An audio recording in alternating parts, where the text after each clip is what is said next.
Hey everyone, I welcome you all to this video.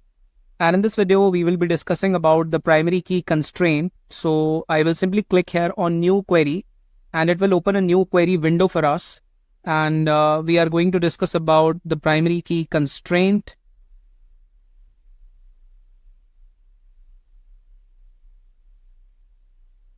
And in the previous video, we have already discussed about the primary key in a table, and we discussed that it cannot consist of null values. Also, it cannot consist of duplicates. So again, there are two cases. So the very first case is when we have to create the new table. Then how will we define the primary key? So when new table is to be created. And case 2, when table already exists.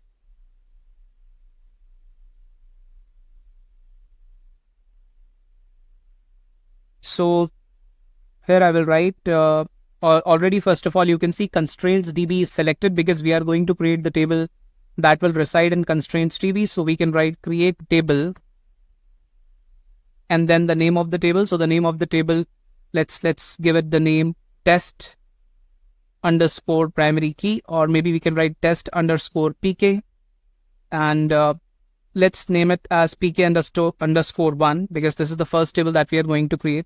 We will create one more table. So let's name this table as create table name and bracket open and then bracket close. So now we will say, now you will have to write the names of the columns. So let's say we have employee details. So we can write EID, and let's say this EID is having data type as integer. And let's say we want this column to be the primary key. So we can write primary key. All right.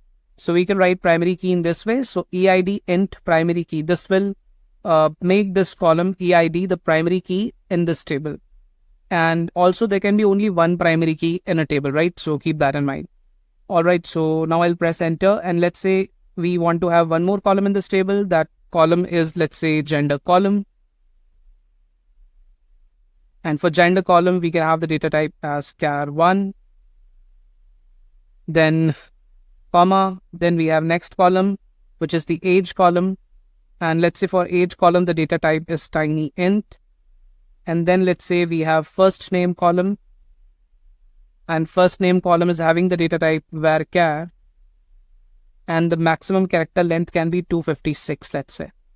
So let's try to execute this statement and let's see what happens. So I'll just simply select this statement and we'll execute it. So commands completed successfully and this table was created. Now let's try to insert some records into this table. So what we can do, we can write insert into test pk1, and we can write values, and let's say these are the values that we want to insert. So we want to insert 1 in the EID column, then we have gender as, let's say, male, then we have age as 23, and then let's say the first name is Mayan. If we will try to execute this statement written in line number 13, so first of all we'll have to select it and then simply click on execute. So one row was impacted, and now if I will run simple select statement on this table to see the data contained in it, so we can write select star from test pk1, and let's execute this statement written in line 15. So this table is consisting of one record because we have inserted this record. Now let's try to insert one more record. So we can write insert into test pk1 values, and let's try to insert another record where in EID column we want to insert the EID equal to 1 again. So we can write 1 comma, let's say the gender is female, and then the age is, let's say, 19, and let's say the name of the employee is Priya. If we will now execute the statement written in line 17, so this throws an error. Why does it throw an error? Because we have violated the primary key constraint. We said that EID column is the primary key in this table. When you have said that this column is the primary key in this table, it cannot consist of duplicates. So the moment you tried to insert the duplicate value in EID column, the violation of the primary key constraint took place. And it told you that the duplicate key value is 1. Fine. So that's why we will not be able to insert this record. Also, let's try to insert yet another record where we can write insert into test pk1 values, bracket open, bracket close. Let's try to insert null value in the primary key column. And let's say the gender might be male and the age is 25 and the name of the employee is, let's say, Raj. And if we will try to insert this record and we'll try to execute the statement written in line 19, so again, it's going to throw an error and it says that cannot insert the null value into column EID because of this constraint, and column doesn't allow nulls. So insert fails.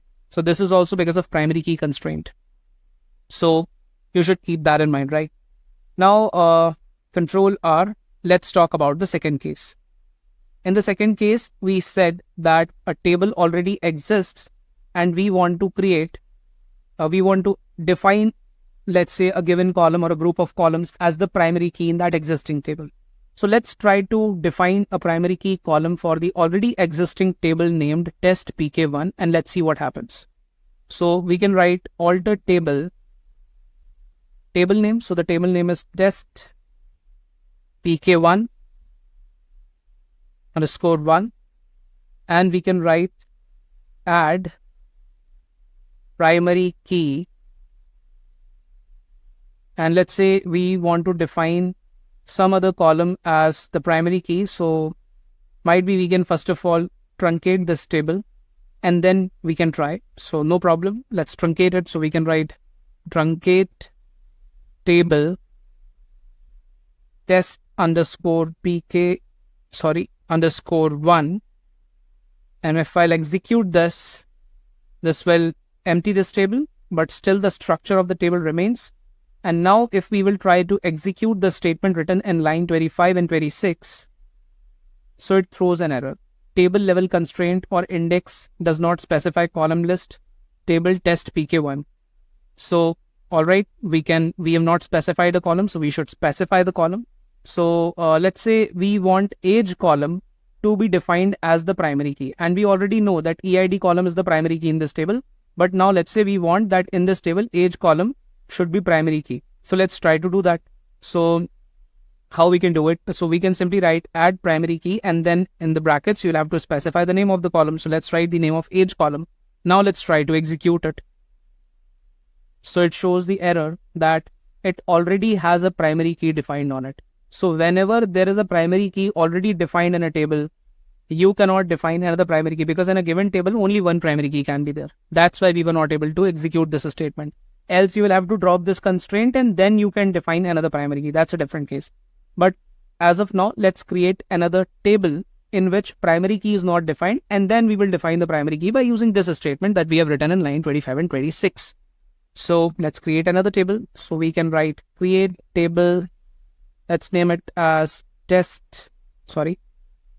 pk2 bracket open, bracket close, and let's write some column names. So let's say we have student details. So let's write it as SID int, comma, then we have first name,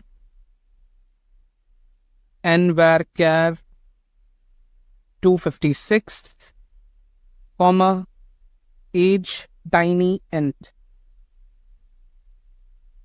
So let's create this table first of all. So I will execute the statement written from line 28 to 32 and a new table was created, but in this table, no primary key is defined.